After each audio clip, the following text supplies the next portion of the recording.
Hello, bonjour mes abonnés, très ravi de vous revoir pour cette nouvelle vidéo dans Lisez pour vivre.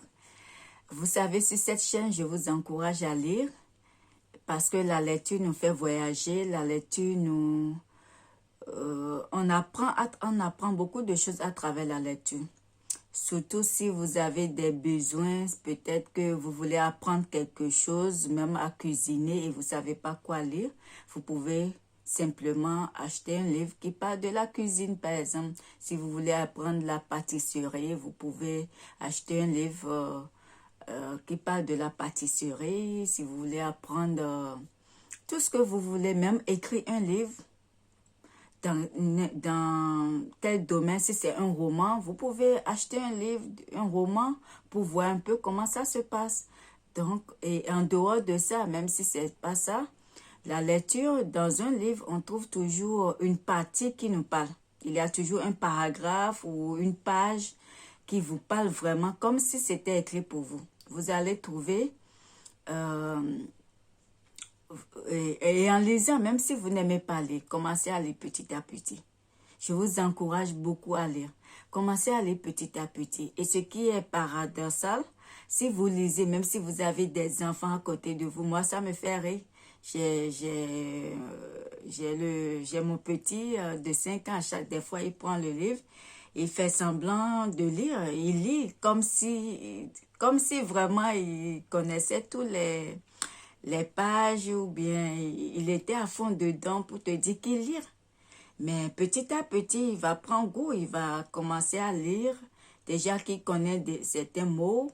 Donc, c'est l'avantage de la lecture. Même en lisant auprès de vos enfants, à côté de vos enfants, il prend vraiment le goût de lire.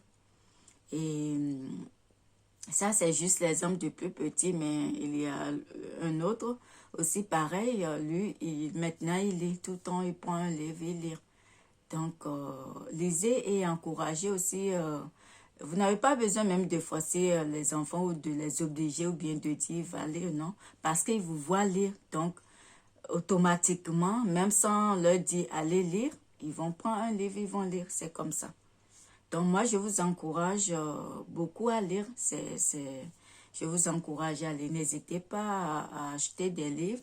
Et si vous voulez...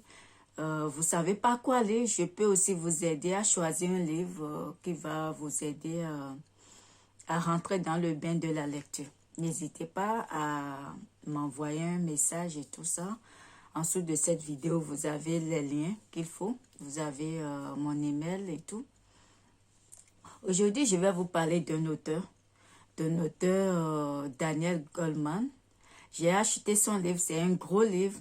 C'est un gros livre et au début, ça m'a fait peur. Sincèrement, ça m'a attiré, j'ai acheté, mais ça m'a pris des mois avant de toucher ce livre. Parce que rien que la taille, je me dis, mais je vais finir quand? C'était un gros livre. C'est un livre de 924 pages. Mais dès que j'ai commencé à lire, allez, c'est parti. Et c'est très facile à lire, malgré la taille de ce livre, c'est très facile à lire. Et dans chaque livre, vous allez trouver vous allez trouver quelque chose pour vous, ça c'est sûr. Donc ce livre nous parle de maîtrise de soi, comment comprendre ses émotions, la conscience sociale, la conscience de soi. Voilà le livre de Daniel Goleman. Vous voyez? Et en dessous de cette vidéo, je vais vous mettre le lien comme d'habitude. Le lien en dessous de cette vidéo. Et vous pouvez l'acheter. Et c'est pas cher. C'est un livre. C'est gros comme ça, mais c'est pas du tout cher. C'est en dessous de 20 €. Et vous avez tout ce qu'il faut. Vous avez, comme je le disais, vous avez beaucoup de choses dans ce livre. Comprendre ses émotions, maîtrise de soi, gestion des relations, ce qui est très important dans notre société aujourd'hui. C'est très important de savoir gérer des relations. Peu importe la personne qui est en face de nous, on peut gérer ça, même si la personne est dure, compliquée. Vous pouvez vivre avec quelqu'un si vous arrivez à comprendre comment la personne fonctionne, sans tout le temps vous mettre les bâtons dans les roues. Vous pouvez vivre avec tout le monde. Donc, ça, c'est un bon livre. C'est un livre aussi pour quelqu'un qui est cadre, quelqu'un qui est chef d'entreprise. Ça vous permet de savoir comment gérer aussi les conflits au travail, même en famille. Hein. En famille, on a toujours aussi des conflits dans la vie familiale, dans la maison familiale et tout. Donc, c'est très important. Vous pouvez voir la taille. Vous pouvez voir la taille, c'est un gros livre hein, de 924 pages, mais c'est pas pour autant que c'est difficile à lire. Comme j'avais dit, moi j'avais du mal à prendre ce livre pour lire, mais dès que j'ai commencé, je l'ai fini. Je l'ai fini. Donc, comme d'habitude, je vais vous lire un passage de ce livre. Et après, vous allez juger vous-même si vous avez le courage de l'acheter. Mais je vous encourage à le faire.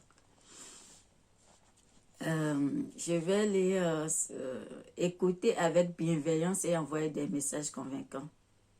Ceux qui possèdent cette expérience savent accepter les concessions mutuelles, capter les signaux émotionnels et adapter leur message à leur interlocuteur. Règlent les problèmes difficiles franchement et simplement. Savent écouter. Recherchent la compréhension réciproque et sont ouverts à l'échange d'informations. Là, je vais aller sur une autre page qui parle de